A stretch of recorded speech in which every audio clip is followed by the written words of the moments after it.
Então, bom dia, pessoal. Eu sou Augusto, né, residente de Biologia do Sete Pucar Neto, que acompanha a sala de vocês do primeiro ano. E aqui está meu colega Jailson também, que é residente, e acompanha vocês também, tá? E agora a gente vai dar início à nossa apresentação, que é uma aula de revisão dos conteúdos para a prova diagnóstica, tá? Que vai ocorrer no dia 28. É 28, na quarta, eu acho. Isso. Vou compartilhar minha tela aqui agora, só um segundo.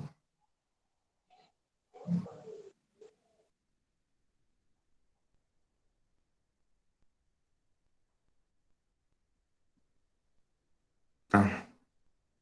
Mostrou aí, Jailson, a tela? Mostrou. Pronto, então é a aula de revisão, gente, para a prova diagnóstica, né, sobre todos os conteúdos que a professora disponibilizou para vocês, tá? É apenas um resumo, já disse que é uma revisão, é um resumo, é algo rápido, até porque não temos muito tempo, assim, para dar uma aula bem explicativa e detalhada, né? Vamos lá. Vamos iniciar com esse conteúdo aqui, né, que é a origem de tudo, a evolução das coisas, tá? Quando a gente vê o planeta Terra, a gente se pergunta, tem curiosidade de saber, né, como surgiu? Quando surgiu e onde surgiu? Será que foi sempre assim, bonitinho? Ah, é uma dúvida que todo mundo tem. Nem todo mundo já tem um conhecimento, porém, ainda mesmo assim se perguntam, né? Então é isso, vamos lá. A origem de tudo, do universo, primeiramente, ela é explicada pela teoria do Big Bang, tá? Isso aqui é em inglês e em português significa a grande explosão ou grande expansão. Foi a grande explosão. Então, essa grande explosão foi ela que deu início ao universo. Deu início ao universo, às coisas, e em seguida ela foi dando origem aos primeiros organismos, primeiras vidas. Não vou detalhar aqui como ocorreu isso, pois o nosso tempo é curto, tá? Mas é basicamente isso. E aí, após a origem de tudo, os seres vivos, né, os organismos, passando por grandes modificações, por transformações, mudanças. E essas mudanças, que ocorrem ao longo do tempo, elas têm o nome de evolução. Elas receberam o nome de evolução, que é o processo onde ocorrem as mudanças ou transformações nos seres vivos com o passar do tempo. Né? E aí essas mudanças, transformações, elas além de darem novas características aos seres vivos, elas também dão origem a novas espécies. Elas vão transformando, elas vão se transformando, até dar origem a uma nova espécie. Foi o que ocorreu com a gente, com nós seres humanos, tá? E aí, segundo a literatura, os livros de biologia, de ciência e os cientistas, essas mudanças, transformações, essa evolução, ela vem ocorrendo há cerca de 4,5 bilhões de anos, né? Que é onde a temperatura da Terra, da superfície da Terra diminui, esfria, a composição da atmosfera vem mudando, né? E muitos seres vivos vêm surgindo e evoluindo. Então, há necessidade de eles evoluírem de acordo com a evolução do clima, entendeu? E aí, para eles se adaptarem ao novo ambiente, né? Vamos lá. E aí, atrelado à teoria da evolução, antes dela, lembrando que essa teoria aqui é a teoria mais aceita, né, no dia de hoje, em todo o mundo, né, porém, tem pessoas que são contra, mas é a teoria mais aceita, abordada nos livros de biologia e ciência são essas, tá? Aí, antes dessa teoria ser dita como a certa, como a que todo mundo ia seguir, vinham outras teorias, como, por exemplo, a teoria do fixismo, que é aquela que é mesmo do criacionismo, que diz que as espécies foram criadas como por um poder divino, ou seja, por Deus, e elas são imutáveis por toda a sua existência. Então, elas não ocorrem mudança, né? Do jeito que elas foram criadas, elas permanecem até hoje, tá? E essa doutrina, ou essa teoria filosófica, ela foi bem aceita no século XVII, XVIII, em meados, 15, 17, 18, por aí, até surgir até outras teorias, né? Em seguida, depois dessa, surgiu outras teorias, né? Do transformismo ou evolucionismo. Essa teoria também, ela é do meados do século XVIII, XIX, por aí, tá? E essa teoria, ela é bem parecida com a teoria da evolução, pois ela diz que as espécies não são mutáveis, ou não são imutáveis, tá? E elas passam por mudança também, tá? Passa por mudança pelo relevo e pelos seres vivos, tá? Que essa mudança passa por tudo isso, tá? Porém, essa teoria, ela caducou, ela esbarrou, porque ela tinha limitações, porque segundo ele, segundo esse cientista da época, as características que os seres vivos adquiriam na transformação, na evolução, elas não eram transmitidas para os seus filhos, seus descendentes. Então, por isso que ela caducou, por isso que ela foi barrada por isso. Aí, em seguida, a teoria da evolução, que foi a que surgiu, que disse, né, que além deles adquirirem características, se modificarem, tá, eles passavam características para os seus filhos, descendentes, né, que é a teoria mais aceita hoje. E aí, em seguida, vem a teoria da evolução biológica, por Lamarck, né, que ele diz que as espécies são bem... no qual ele deduziu duas leis, né, ele criou duas leis, que a adaptação ao meio, que é onde as espécies, os seres vivos, eles criam, eles adquirem características que aumentam a probabilidade de sobrevivência e reprodução de um organismo em determinado ambiente, ou seja, onde as espécies, elas se evoluem, criando características que facilitem a sobrevivência delas em determinado meio, tá?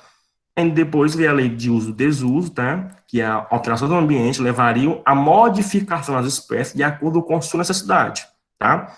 Por exemplo, as partes mais usadas no corpo se desenvolvem, enquanto as menos utilizadas atrofiam, tipo, diminuem. Exemplo aqui da girafa. A girafa, por ela ter ficado inserido em um ambiente onde a vegetação era muito alta, houve a necessidade para ela sobreviver que ela alongasse o pescoço, que até então ela tinha um pescoço curto, né? Então, para ela sobreviver naquela vegetação, para ela se alimentar, ela teve que se adaptar ao meio. É óbvio que nem todos conseguiram, né? E isso não foi rapidamente, foi com muitos anos, né? Que houve essa modificação, tá? E aí, a teoria da evolução segundo Darwin, né, que diz que os que tem a seleção natural, né, que onde o meio ambiente é o selecionador. A seleção natural só sobrevive os que melhor se adaptam ao meio, tá? Os que não conseguem se adaptar ao meio, eles morrem. Por exemplo, a girafa do pescoço curto, ela vai morrer, porque ela não vai conseguir se alimentar, tendo em vista que o lugar onde ela está inserida necessita, ou tem a vegetação alta, tá? E aí ela necessita de um pescoço longo para poder comer a planta, comer as folhas. Então, enquanto a que está com o pescoço longo, a que evoluiu com o do tempo, ela vai, ó, ela consegue e sobrevive, entendeu? E aí essas características, elas são adquiridas para isso, né, para que possa sobreviver ao meio. E as características, além deles se modificarem, e pode gerar novas espécies, né? E tudo isso é transmitido à descendência, aos seus filhos, tá? E isso, essa característica, ao longo do tempo, que vai dando origem, que pode originar novas espécies, tá? Então, a seleção natural é isso, gente. Então, só os melhores, aqui é só onde os melhores sobrevivem, tá? Os que não conseguirem se adaptar ao meio, eles vão morrer. Por exemplo, nós seres humanos, a gente consegue se adaptar ao meio artificialmente. Por exemplo, lá na Antártida, a pessoa que mora na Antártida, eles criaram mecanismos artificiais para que eles conseguissem sobreviver lá. Com aquelas roupas, né? E roupas, aquecedores e tal. Mas se não fosse isso, os que moram lá teriam que se adaptar, criando grandes pelos, muito pelos no corpo, assim como os ursos polares, tá? E aí, diversidade da vida. Um pouco disso aqui agora, né? Sabemos que na Terra há grande variedade de seres vivos, muitas espécies, população dentro do ecossistema, muitas espécies de grande variação, né? Que chama de biodiversidade. Essa diversidade, ela é importante, pois é ela que mantém o equilíbrio do planeta. E o que o torna muito especial, muito bonito é isso, que além de trazer o equilíbrio no planeta, ela faz com que o planeta seja especial, tá? Então, existem muitas espécies. E diversidade pode ser também conhecida como diversidade biológica ou biodiversidade, Vocês vão ver muito em livros, em televisão, isso aí, tá? Vamos falar agora do mimetismo e camuflagem, tá? Mimetismo é quando o organismo possui a capacidade de adquirir características para confundir, olha, para característica parecida com outro indivíduo, né, que seja capaz de confundir uma outra espécie, tá? Por exemplo, os predadores, por exemplo, aqui o bicho folha, ele consegue, ó, se transformar, ficar parecido com uma folha. Ele tem as características, então, mimetismo. A camuflagem é quando os seres se assemelham com o ambiente em que vivem, para se esconderem de predadores ou surpreender as presas. Tá? No caso aqui, ó, vocês estão vendo que a coruja, durante o dia, ela fica escondida, né, camuflada. Então, é isso. Mimetismo é na qual os organismos possuem características que confundem com um indivíduo de uma outra espécie. E camuflagem é quando ele se assemelha com o ambiente em que vive para se esconder de presas ou ser predador. Vou falar agora um pouco do núcleo celular, né? O núcleo celular das células eucariontes que é onde contém o material genético e carrega todas as informações hereditárias, tá? Tá aqui uma célula eucarionte, né? Eucarionte. E aqui fica o núcleo, ó, o núcleo e o nucleio, tá? Tá. E nesse material genético que fica no núcleo é onde contém as instruções que comandam a atividade da célula e, consequentemente, do organismo. Tá? Nós, seres humanos, temos células eucariontes, e lembrando que todos os seres humanos, que a unidade formadora dos seres humanos são as células, tá? No que nós temos lá no nosso corpo são células, tá? E aí o núcleo é formado por carioteca, que é o envoltório, por nucleolo, que fica no centro, o nucleoplasma, que é como uma substância aquosa, que preenche o espaço do núcleo, e a cromatina, que é onde ficam as cromátides, cromossomos, sustento, tá? E aí vamos falar um pouco de DNA e RNA. O DNA, ele corresponde ao ácido desoxirribonucleico, tá? Lembrando, DNA corresponde ao ácido desoxirribonucleico. E o RNA é o ácido ribonucleico, tá? E aí eles são formados por dexorribose e ribose em suas moléculas, tá? Aqui é o DNA, que é duas fitas.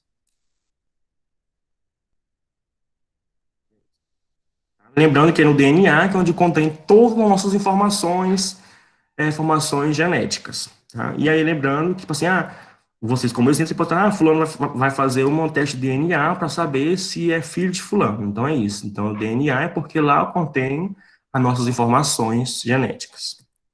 Cromossomos. Os cromossomos, eles são estruturas filamentosas intracelulares constituídas por moléculas de DNA associadas à proteína. Então, é esse aqui, ó. Os cromossomos, eles são formados por moléculas de DNA. Então, são o DNA que se juntam, condensam e formam esses cromossomos, tá? As informações, ó, e é nessas células eucarióticas, e é nos cromossomos, nos genes, que contém as informações para o funcionamento das células, tá? Então, o gene, por exemplo, é no DNA, no gene, que diz se você vai ter o cabelo preto, cabelo branco, ou cabelo grisalho, louro e por aí vai. Nós, seres humanos, temos 23 pares de cromossomos, ou seja, 46 cromossomos, e dois desses são sexuais. Você recebe um da mãe e outro do pai. Aí você vai formar os seus 46 cromossomos. Tá? Lembrando que nós, seres humanos, temos 46 cromossomos, temos células eucarióticas e somos pluricelulares, ou seja, temos várias células. E são as células, as unidades formadoras do indivíduo, né? Ser humano. Então era isso, gente. Essa apresentação de hoje era isso.